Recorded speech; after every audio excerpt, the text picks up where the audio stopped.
All right. So, hey, I'm glad to have the three of us here because we're three or more gathered. I don't know. So before I jump in with Stephen, I did want to share a few just things in the neighborhood. So one, I'm looking right at it. Update on Center Creek Homes is those are the 5 homes. It's 2 attached, 3 attached that are at 20th and R Street. They have poured the concrete for the foundation, and they're actually currently laying the cinder block. So it looks like that's actually starting to move forward. It's been pretty quiet the last few weeks. So this is the first hefty movement, and it's pretty significant. And then I could probably open this behind me, but it's too bright. But there's a home middle of the block, 1200 block of 20th Street that they have been working on renovating for a while. Really rough shape, but they're basically rebuilding it piece by piece. And then next month we might have I'm working on hopefully having Project Homes join us. I just got word of a project that they want to do, Project Homes and Elder Homes for affordable homes on 19th Street, the 1200 block of 19th Street. So 1204, 1206, and 1208. I believe it'll be 6 homes, and they'll actually have another home across the street that I'm actually really excited about. They'll be attached homes, so 2, 2, and 2, and then the one across the street will be detached, but single family homes. And they are, one of the questions I met with one of the guys, and my first question was, I see it's listed as affordable. Is this affordable? Is it, actually affordable? Like, what is the parameters for that? And with Project Homes, they want to try to cap it at somewhere around 190, 190, 180, 190 or so. So they're trying to make it really affordable, and particularly those who are below 80% of median income. And so that project is just in the early stages, but I'm hoping to have them come out to share a bit about that specific project, because will be significant in our community, but also in general, what they're doing and their engagement with affordable housing. So I'm looking at setting that up for next month. How you doing, Miss T? It's good to see you. It's the audio issues again. We had this happen last time. I'm gonna just message her. Miss T, feel free to call in for audio. All right. So, and then the last thing is the 25th Street Safety Commission has been continuing, but it's been sporadic, but they've kicked back in. There was a big survey that we had been working on, and they did kind of a pilot version of that to go out on the 25th Street corridor between the market and Ocean's Grocery primarily, just to get a gauge of how neighbors were feeling, what things they liked about the neighborhood, what things they would want to see changed, perceptions. And the plan was to, after the pilot, to know, are we going to continue to do surveys? Will we be able to get enough information to be able to move forward? I had to leave the most recent call because I was watching all 3 kids, but it sounds like what's going to happen is one of the immediate next steps, and this is something that I kind of put my vote in for as well.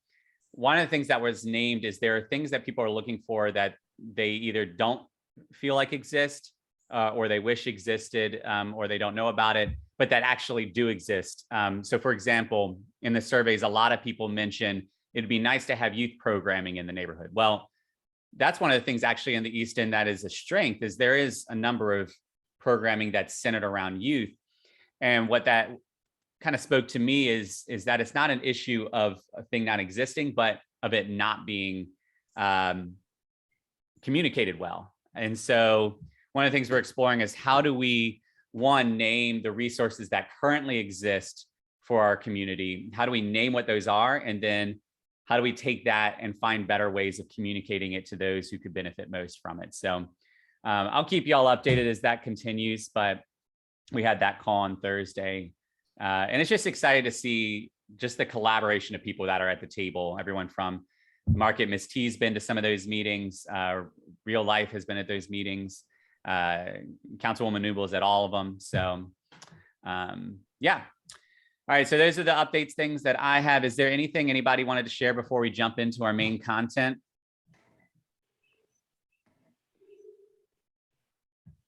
Awesome.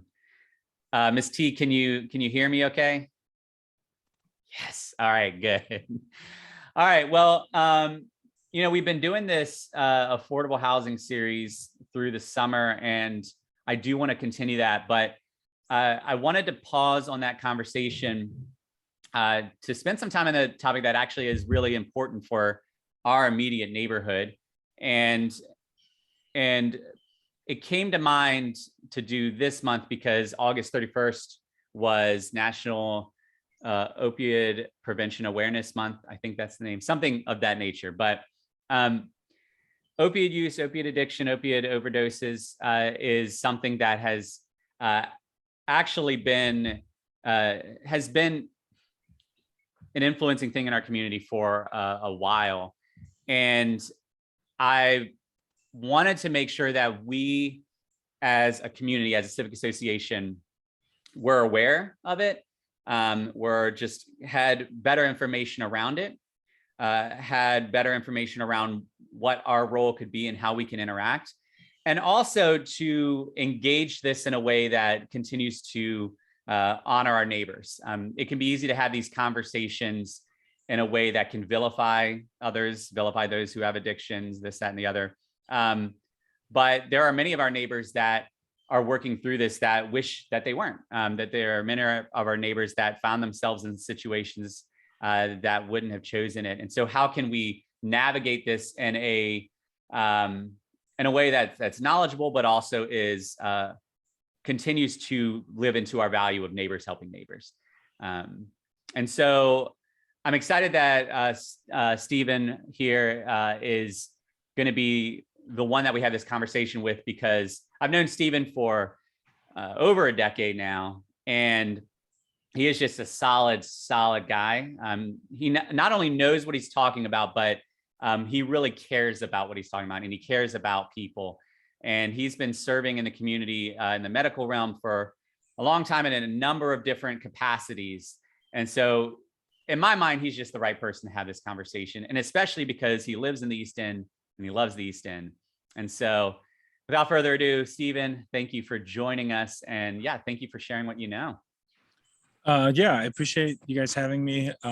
Rita, Mrs. T, Paul, I suppose anyone else watching this after the fact. One of the nice things about having a small group is you guys can feel free to ask questions or interrupt me, and I will try and keep this both relatively quick, but also pertinent. And I've added a couple of slides in here to think about things that really matter for New Vision's Civic League in the area where you are. So yeah, Stephen Popovich, I'm a physician. I spent a number of years in primary care at Richmond Community Hospital, and then I was the medical director at Daily Planet Health Services for several years, where we built an addiction treatment program. And I'm now practice as someone who's board certified in addiction medicine, and I am the medical director for a group in Richmond called Clean Slate, which has we treat about 500 folks in the Richmond area that either have opiate use disorder or alcohol use disorder. So let's see if I can advance these slides. So this first one, I think the audio is not going to come through remotely, but this is just, let me see if I just hit play. Tell me if you hear the audio, but I think it's just going to come through on my side. But this is a gentleman named Aubrey who I met probably 4 or 5 years ago when he was released from incarceration. And what we do, we do his story is pretty structural typical of restoration someone right in now Richmond that's been downtown on 8th Street. trying Well, hard we to get off doing of drugs, but got parking on them deck. at an We're early taking out age, all the and bad has had spots. sporadic We replacing times where them. he You know, I'm getting a little older now, and did well in his it's taking recovery a little and toll, was but abstinent from I'm substances, just but blessed to be able to also get up just and has work had a every number day of relapses, has without having spent to depend the on majority of nothing. his life incarcerated. And Heroin when he was came my out of biggest jail a problem. couple years ago, On and off for the he saw last his life 30 starting to years. fall apart again. He Mhm. connected with us at Daily Yeah, Planet I for use treatment. it for like partying, like a So lot of people was looks like I during clicked that the wrong time. button there. Let me go And back not to it. knowing that, you know, the addiction part of it. So I'd love to be able to see that, but I don't think you can. So Yeah, you can I can send that link out later when I send the main video if you want to. yeah, I can send that to you. But in general, what I want to accomplish today is to give you an idea of the epidemiology of substance use disorder in the East End. How bad is it? Physiology, how actually does it work from a medical perspective? What's happening in the brain? What's the definition of substance use disorder? This is really important because what I want to do is answer the question, is using a substance or a medication the same as having your life fall apart? The reason why someone has a substance use disorder and we care about it is typically because of the behaviors associated with it. Their life's falling apart. And in that section, I want to convince you and show you that it's less about the substance and more about the behaviors associated with the substance. Then I want to go into treatment and something called harm reduction, which you may be aware of. Does it even work? I want to answer that yes, it does. If we have time, I'm going to go into some degree of stigma, which is a huge problem. It's the way we think about drugs and people who use drugs, and the language we use associated with it, and the way that shapes a lot of their experience in life. And then there's a couple of resources that I'll show you as well. So that's big picture. That's what we want to accomplish in the next few minutes. And as I said before, jump in anytime with questions. Epidemiology, lots of words on this slide, but it's about 7 out of every 100 individuals in the United States that have a substance use disorder, and about 3 with who use an illicit substance like cocaine or heroin or amphetamines. And then during the pandemic, as you all are probably aware, this problem definitely got worse, a lot worse. And almost all states in the United States, certainly here in Virginia and in Richmond, saw the problem get worse. Here's our local data. You can see going back to 2007. Will you raise your thumb for me? Can you see my mouse as I move it around the screen? You can. Okay, so from 2007 to 2020, you can see the rate of overdose from opiates in Richmond, and was steadily climbing. This is when a lot of folks in public spaces were like, making a big deal about this. And then as the pandemic hit, like twice as bad. So this is rate per 100,000 folks. So last year in Richmond, we lost 215 folks who died of overdose, which was about twice as many as the year before. So this problem is bad and getting worse. And there's actually pretty good evidence that this was not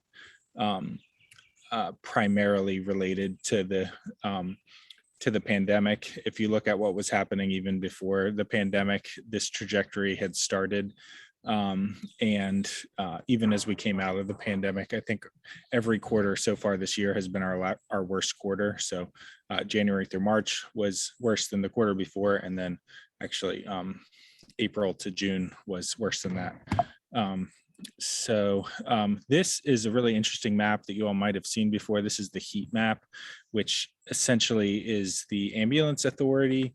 They document the geography whenever they respond to an overdose. So the yellow areas and red areas are places where there's more people calling EMS for overdose. And, you can see your all's community is like right here in the middle of this yellow section. So it's really bad in Richmond. It's the most severe right where you live. So this is a big problem. This is just a 3-month period here for the beginning of the year, but it really looks pretty similar if you go back to other periods as well, both before and since. All right, so that's the problem of it's getting worse and where it's happening. This answers like what's happening in the body in someone that's experiencing substances and having their life fall apart because of them. So this is a complicated slide. I'm going to follow it up with a simpler one, but essentially if you like cut a human brain in half, if you cut my head right down the middle and look from the side, you'd see this. This is the spinal cord. This middle part of the brain, or the brain stem, this is the part we share with all the other animals. And then the part that makes us human is this big part on the outside. So the outside is what makes us human. That's where language is. That is where we plan for the future. We recognize the problems that we're experiencing and come up with solutions to address them. This bottom part of the brain has more primitive functions, like I feel hungry, I feel tired, I need to fall asleep, sex drive is there. And addiction is this combination between both areas of it. To make that simpler, if you took that inside of the brain, I'll call that the lizard brain, and then the big part of the brain that is the cortex. The functions that the lizard brain does that we all have deep inside, that's the emphasis to like run, to fight, or to have sex. And that's also where the cravings to use drugs are for people that have experienced it. So it's this very deep sensation that people have. And then the cortex is the part of our brain that says, I want to listen, I'm going to be patient and work through this. I'm going to recognize the problems I'm experiencing, come up with practical solutions to address them. So substance use disorder inside someone's brain, it's really this war between these two parts of their brain. This part that even most folks recognize, like, hey, this is not the life that I want to be living. These are problems. And this part of the brain that's like this deep desire and craving for satisfaction that people get when they use drugs. So this is, if you zoomed in on the brain to like the pleasure center, what's happening there. And this answers the question, why do people use drugs? And oftentimes they use it because it makes them feel amazing. So here's the level of dopamine in the brain. So a normal level of dopamine is right here at 100. Great food, you can see increases that, sexual activity, and then you can see the effect that drugs cause. So the higher you go on this bar, the more pleasurable an experience is. And this is typically the initial experience someone has. Oftentimes that experience goes away, as I show you in the next slide. But people use drugs because it makes them feel amazing. I think one of the great descriptions of someone that tried heroin for the first time is someone said, hey, that really felt like being hugged by Jesus. And it was just like this kind of deep sense of satisfaction and joy that someone experienced, and particularly in a person or a community that doesn't have those experiences naturally.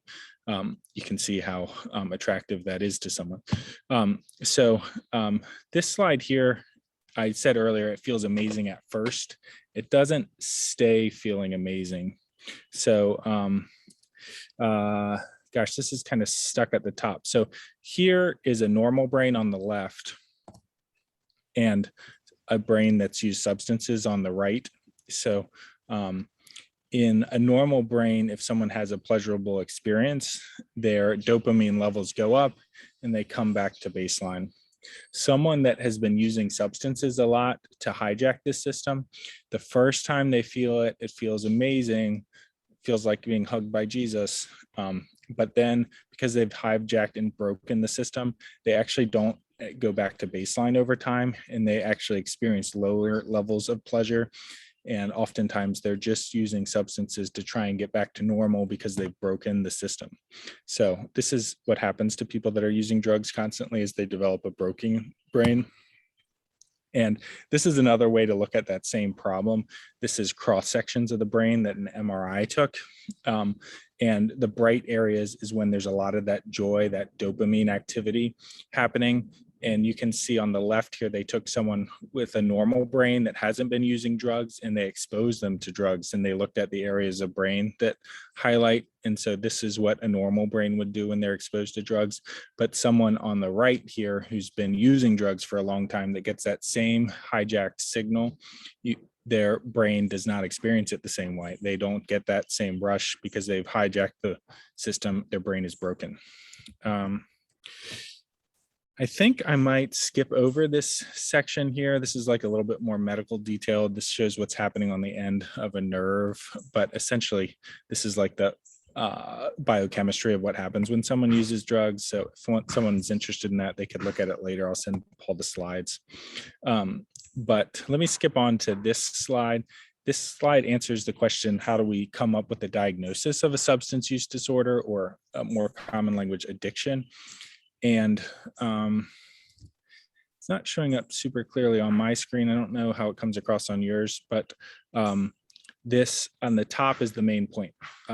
The diagnostic description of addiction is when someone's life is falling apart related to the substance. It's not the fact that someone's exposed to a substance or used a substance. It's the fact that the behaviors associated with it. So these so there's 9 things here. Essentially, it's someone that has to take more and more of a substance over time. The person using the substance recognizes there's a desire to cut back, and they've tried to cut back, but they can't. They're spending all their time on activities necessary to get the substance. They're spending all their money. They have intense cravings. They recognize, hey, this is causing problems in my life, at work, at home, but they still can't stop using it. They're giving up other pleasurable activities that they would do because they're using substances instead. They're using in dangerous settings. So this is makes the point that it's someone's life falling apart is the problem. The problem is not the fact that they use a substance. Of course, the two are connected, but the reason we care about this is the behaviors. It's not the substance. So, and then essentially the way we come up with the diagnosis is we add up the number of those. And if someone meets 2 to 3 of those, they have a mild substance use disorder. 6 or more is severe, and there's in the middle. So that's kind of a bit technical, but I think answers the important question of like, why do we care about someone using substances? Why do we care about someone using cocaine, but we don't care about as much about someone using coffee all the time? It's because it tends to be that if someone's life is not falling apart related to drinking caffeine, but oftentimes with cocaine, someone's life might be falling apart, or whatever other substance you want to choose that we tend to care more about. All right, so the treatment, and here I really focus in on opiate use disorder, because as you look back on that overdose data, it's 95% of those in Richmond last year was related to opiates. So when you look at the devastation in our community, there's lots of substances that matter, but these tragic deaths are related to opiates. This slide here is maybe a little bit technical, but this answers is a basic description of how different medications work and how different drugs work. So over here on this column here, from 0 to 100 is the activity level of opiates. So down here at the bottom, and someone that's been using for a long time would be someone in withdrawal. Up here at the top would be like overdose activity. So typically, and then over here is dose of medicine or dose of drugs. So typically when someone is trying to maintain a normal life and they're using opiates, they're just trying to get in this middle range here, this like feel normal range.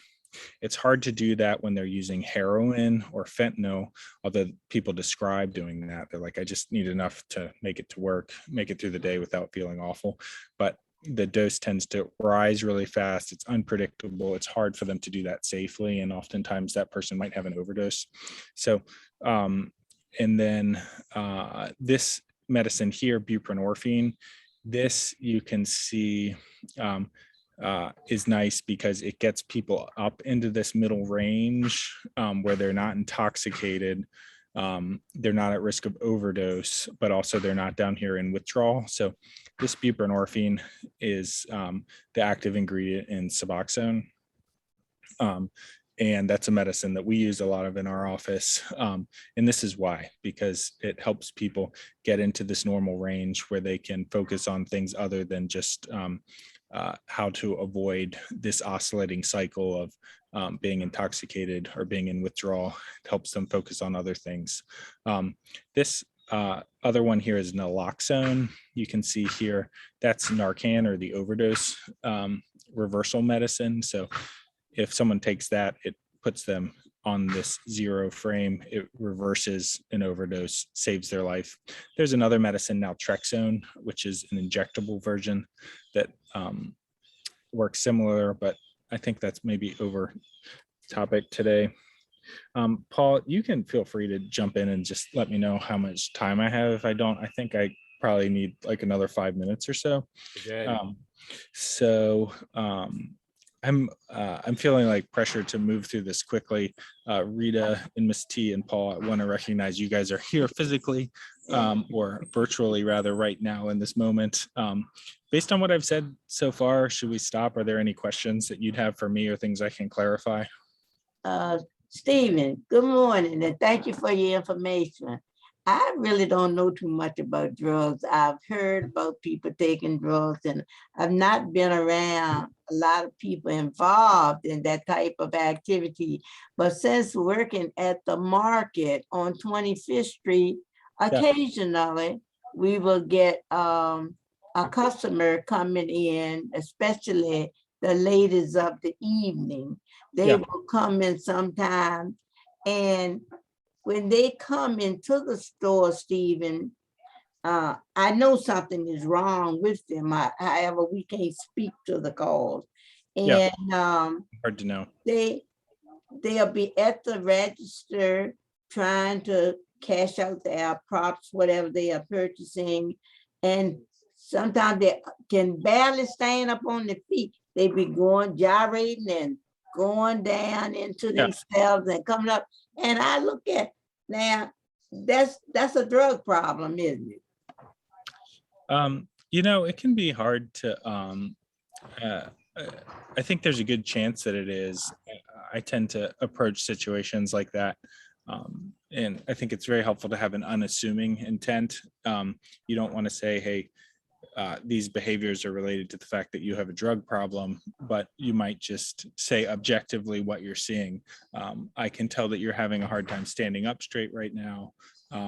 Is there a way that I can help you with this? Do we need to call someone to assist you? But I think I appreciate that you're addressing that problem and you care about those folks walking into your store. I think it's typically most helpful to focus on objective facts about what's happening right then, because sometimes when you jump and interpret that behavior and kind of come up with the reason, particularly as a layperson that might not have medical training, I think you're at risk of, one, making a mistake, and two, maybe causing harm to that person and them not being receptive to. I don't say nothing because I know they won't be receptive. So I just leave it alone. Like I say, I'm not all that familiar with, drugs, and I know from what I read and what I see like that, but my heart just go out to them, and I don't even know what it is I could do. Hey, I appreciate that question. Let's keep moving because there may be some folks that are watching this after the fact and just want to make sure we get through these objectives that we tried to. But if you have another question, particularly if I can clarify what's on the slides or what I've talked about, I'm happy to interrupt and jump into those things, but appreciate that question. All right, so So this first slide answered how did the medicines work. This second slide, next slide answers the question, what happens when you give it to people? Why do we treat people, particularly with opiate use disorder, with medications? And this is one of the landmark trials that came out where these people were in Sweden, and they knew that it helped to give people methadone to help them avoid drugs, but not everyone qualified for treatment with methadone. So they looked at these 40 people and they said, hey, you guys can't get into the methadone program, but what if we use this other medicine we've been learning about, buprenorphine? And what they did is they divided the 40 people up into two groups, one group of 20 and another group of 20, and half the people they gave access to buprenorphine, and they did all the other behavioral things. They offered people counseling groups, like case management support. So each group got these behavioral interventions, and only half the people got access to the medicine. And what they found is the people that they didn't offer medicine, after about 50 days, they had lost track of all of those 20 people, and 4 of those 20 people had died. And when you look at the people marked in red here, after about a year, 75% of those people were still engaged in treatment and using the medicine, and none of them had died. So this really answers the question, like, why do we use the medicine buprenorphine or Suboxone? Why is it so prevalent in our communities, in offices like mine? Why do we prescribe so much of it? It's because it really helps save lives and helps people reach their goals in recovery. So oftentimes you will hear people talk about drug treatment, particularly opiate treatment. They'll say, hey, are you just replacing one drug with another? And that is true. You are replacing one substance with another substance. But the thing is that the medicines we use to treat substance use disorder help people live normal lives. So yes, people are taking a substance, but they're living, having the opportunity to live a normal life on it. Yeah, these slides I throw in there because I just talked a lot about medicine. And of course, medicine isn't the only thing people need. Addiction is connected to lots of other problems in their lives, and frankly, systemic problems in our communities. People need access to mental health treatment. They need stable housing. You guys, I know, have talked a lot about the housing problems in our neighborhood, which is so important for people trying to get off substances. People need a sense of purpose, hope. They need physical health, positive relationships. You know, that example I gave earlier on kind of haunts me when someone says they use drugs and it made them feel like they were being hugged by Jesus. And that's a sense that I think our brains were designed to experience, is fulfillment, joy, satisfaction. And reality is some people get that through using a substance. And people, if they're not going to get it from a substance, need it from other things. This is the same slide, just acknowledges that's really not the whole story.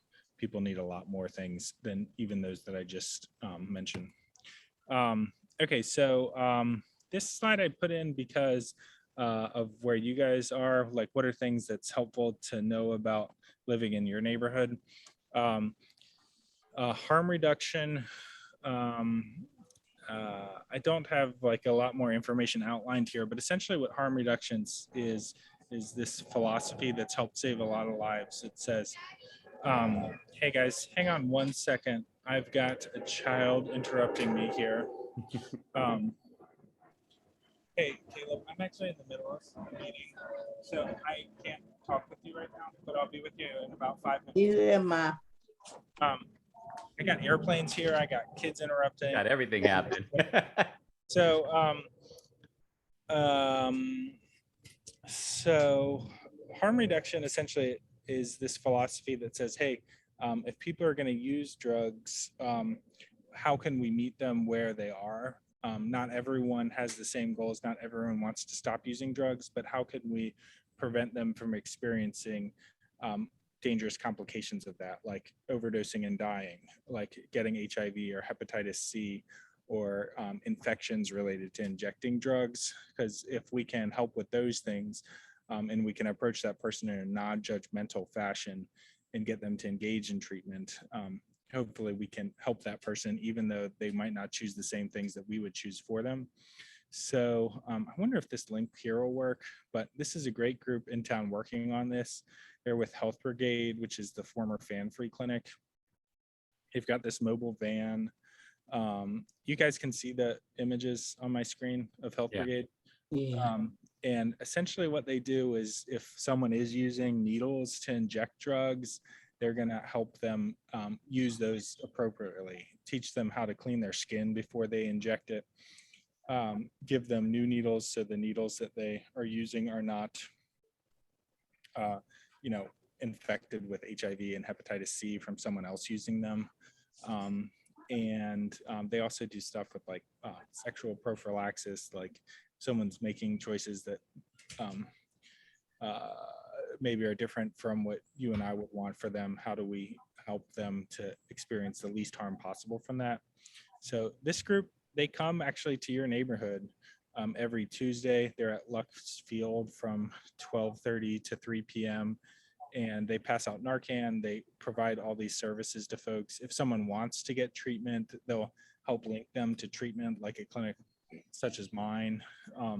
So if you're looking for, if you meet someone and they're open to, sharing part of their life with you about this, making sure they know about that resource would be a great way to help them.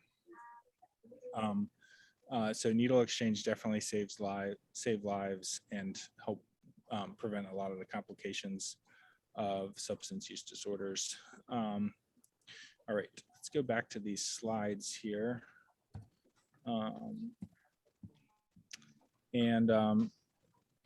Can you see this one here that's headed with stigma? Yeah. Yeah, okay, so this is really the last thing I want to talk through with you all, is what is the language you use to describe people who use drugs? Oftentimes on the left here is words that you hear people use about folks. And language is super important. It really defines the way that we think about it, and oftentimes the way people that are using substances think about themselves. So we talk a lot about using person first language, that this person is not defined by the fact that they have a medical problem and addiction. They're defined by the fact that they are a person like you and I. So say rather than this person is a drug addict, you'd say, this is a person with a substance use disorder, or a person with an opiate use disorder. This is like a patient in the clinic, a person with alcohol use disorder, a person who has used drugs. Using this proper language can be really powerful in treating people with respect.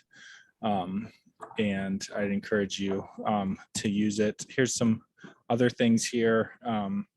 Oftentimes people talk about being clean or being dirty related to the fact that they've used a substance, and that's not true. Using a substance doesn't make you clean or dirty.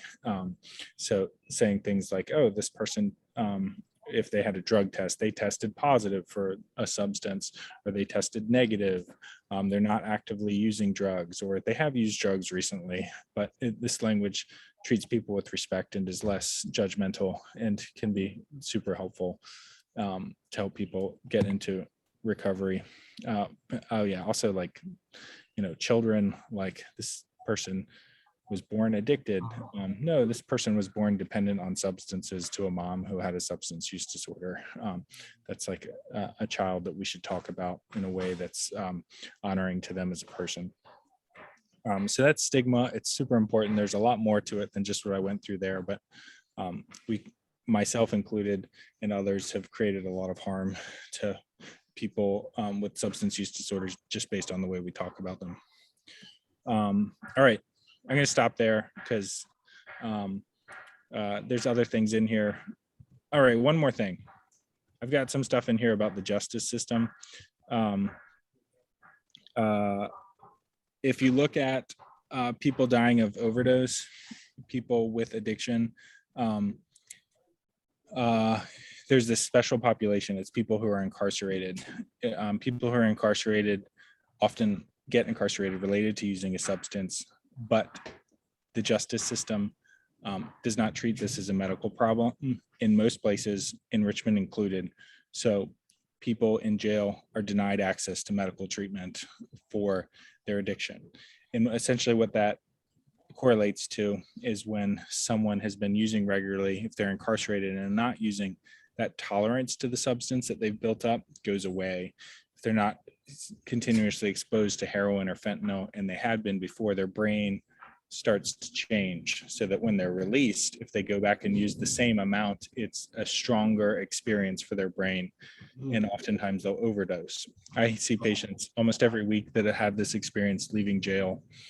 And people that leave jail are at highest risk. They're actually 30, in some studies, 100 times more likely to die of overdose when they leave jail as someone who's using drugs in the community. So this is the highest risk population and one that's denied access to treatment. And this is a huge problem. And, you guys are right next to the jail, essentially. So maybe think about it for you. Well, I don't want much. All right, that's the last thing I'll go to. Yeah, I appreciate you all being here and the time to talk with you about this. I personally, like, as I've mentioned, help a lot of folks trying to stop using drugs and alcohol. And we have an office in the Manchester Medical Building, which is just on South Side, and we're opening one soon at Richmond Community Hospital. So Good. the interesting things about substance use treatment is that people associate it with your neighborhood, with our neighborhood, but actually there hasn't been treatment accessible here. If you go to other places in the city that are less associated with using drugs, most of them have treatment, but we haven't had it historically. So I'm excited about our office being an accessible place. It's comprehensive services. So we have counselors, case managers, peers who are people with experience using drugs who have found, healing and are helping other folks. So that's something on the horizon for our neighborhood. Let me ask you this, Stephen, before you go. With the legalization of, marijuana? Yeah. Over a period of time, a person engaged in marijuana, can that drive you into a deeper dependence on drugs? Yeah, that's a great question. I really appreciate it. It's very pertinent to right now. So when you look at people that are using marijuana, about 1 out of every 20 people that use marijuana will develop a marijuana use disorder, meaning their life falls apart related to marijuana. So we certainly don't encourage people to use marijuana, but we recognize that as opposed to an opiate use disorder where it's closer to 50 to 60% of the people that are exposed to opiates will develop a use disorder, will have their life fall apart related to using it, have difficulty getting off of it. Marijuana, although it certainly is risky and causes harms, should not be encouraged. In reality, it's much safer. People don't die of overdose related to using marijuana. Okay.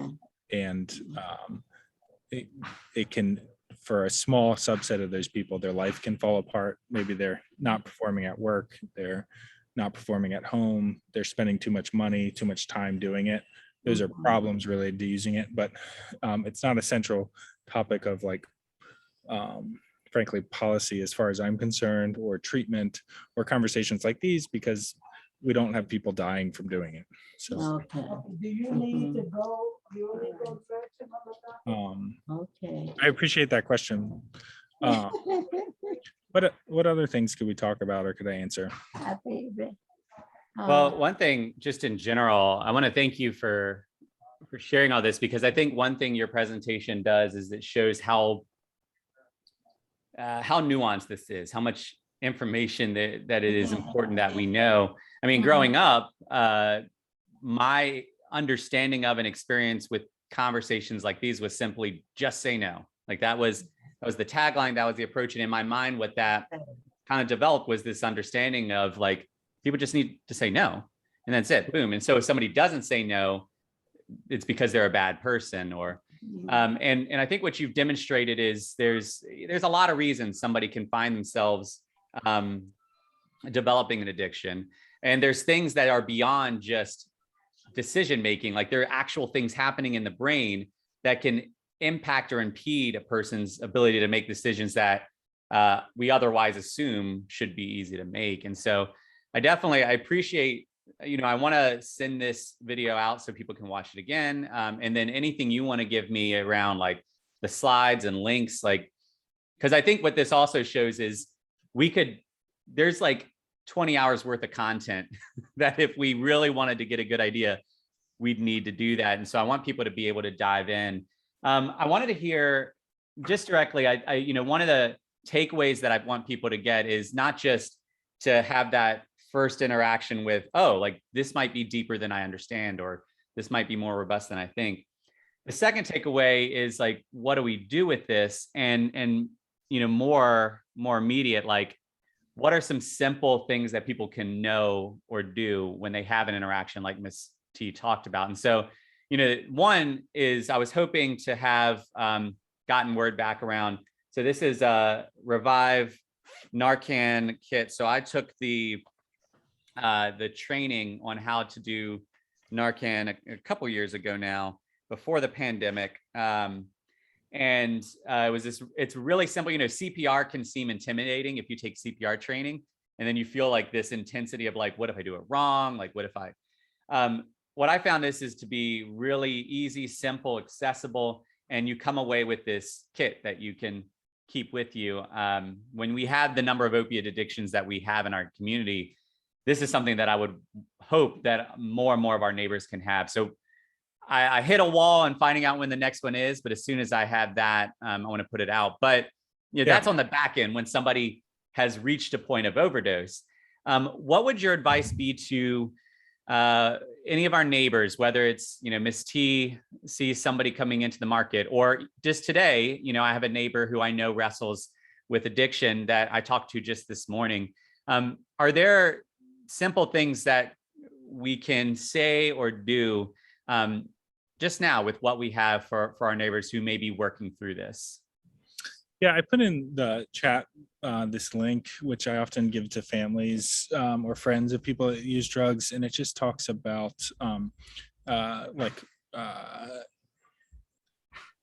it really addresses some of the bad approaches that we've taken in the past, and acknowledges like what are the helpful things that we can do, just like you asked, Paul. So I think if you went back to that slide where I showed the different parts of the brain, the lizard brain and the human brain, oftentimes our approaches to people that use substances are mistargeted. They're targeted to like things that you would talk to someone about, helping explain the consequences that someone's experiences, and they're targeted towards that cortex, that like cognitive part of the human brain, where often someone's addiction is really driven by the like brainstem functions. So you can talk all you want at someone, but if you're not addressing these like deeper feelings that someone has in their search for joy and meaning and purpose and satisfaction, I think a lot of times we're just like spinning our wheels and making someone angry, talking at them when they already know all the things that you're talking to them about. They've oftentimes been living this for decades. Oftentimes someone just needs like a bit of support, or oftentimes that's the best we can offer them, even if it's not going to fix them. But Paul, you mentioned the Narcan. One thing to know in the state of Virginia is that although those trainings are great and you can go to them, anyone can pick up Narcan at a pharmacy that has health insurance. So if you go into a pharmacy with health insurance, they can fill a prescription for Narcan.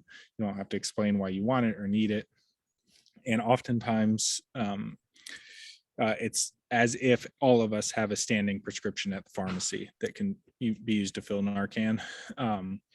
And I think it's most helpful for that Narcan to be in the hands of people that are using drugs or with people who are using drugs. So if you do the training and you're not around people that are using drugs, I think like offering to give that to someone that you think is great. And then just reminding them about resources like that harm reduction van that's right up the street from you, that's there. I think it was Tuesdays from noon to 3, would be a great resource to offer them.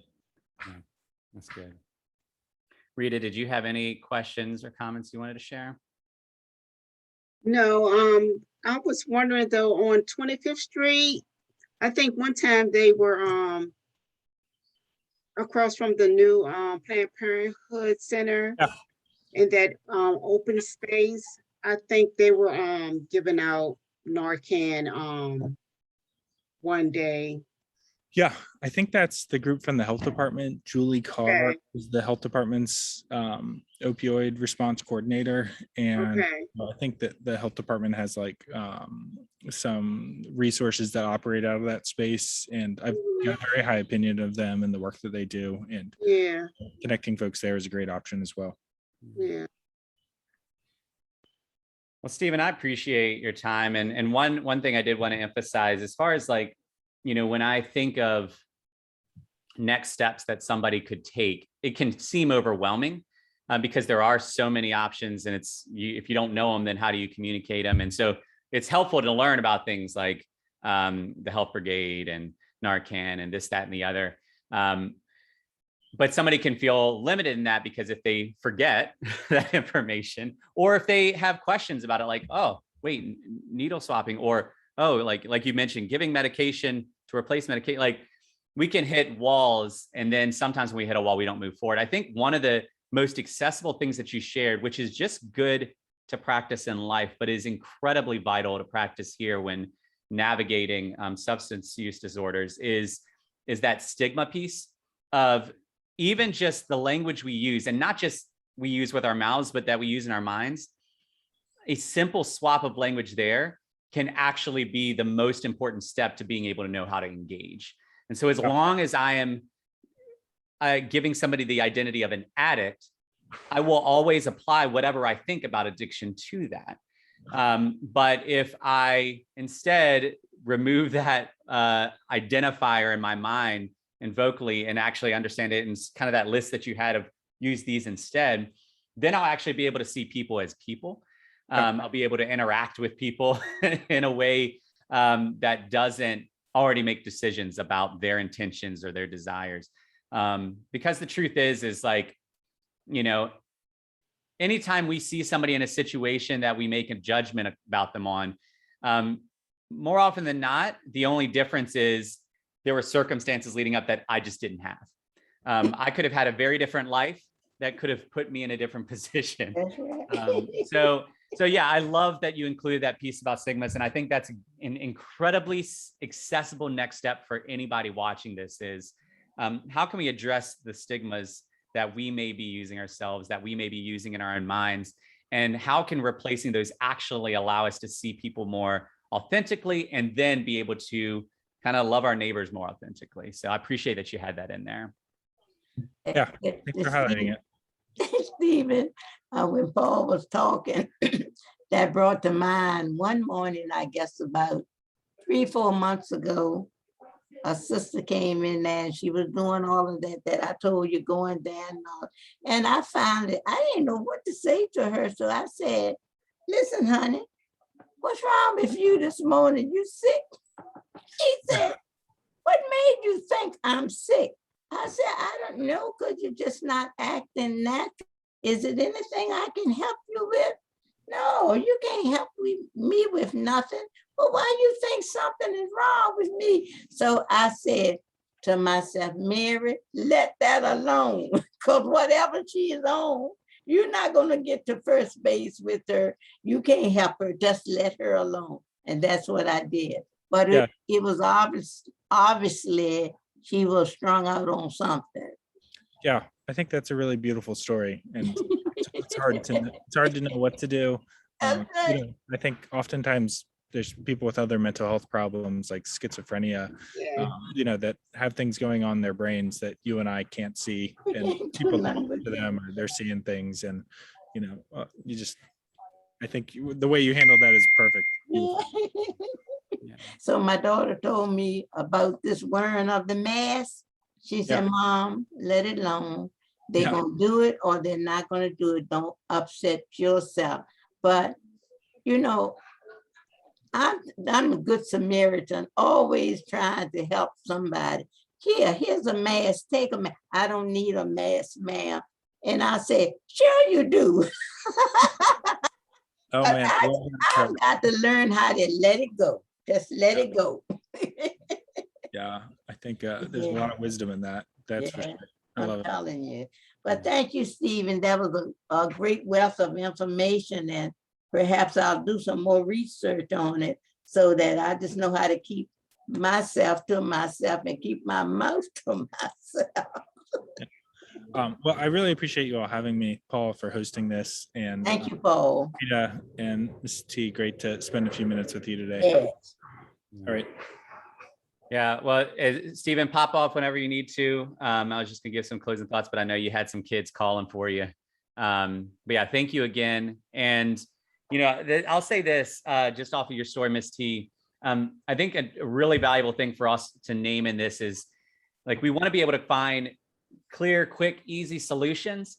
And I think what you named is, like, one, sometimes that's not the case. What Stephen shared is sometimes this is long game stuff. I mean, that's one of the big things in that I hear in addiction recovery in the 12-step program is it's a lifetime of working through this, right? Mhm. So your role, Ms. T, in the grocery store may not be to fix the person, right? Sometimes there's a situation in which someone's going to be navigating that for a while, and that might not be your role. Your role is simply to know, how do I love this person with what I got? How do I kind of honor their in the interaction? So I think the more that we know that sometimes there's a limit to what we personally can do, and that's okay. But to also know who is equipped to do more. That's right. Then collaboratively, we can work together in an individual level, on levels like with the organization that Stephen's with, to better be neighbors helping neighbors. And so, so it's okay if we're limited, but we can always still know how to honor our neighbors well. So that's right. Is there anything, final thoughts before I shut this down? No. Awesome. Good meeting. Yeah, well, thank y'all so much. Thank you, Stephen, for joining us, Rita and Miss T. And for those who watch later, join us live next time. All right, y'all have a great weekend. Okay. Be blessed. Bye. Yeah.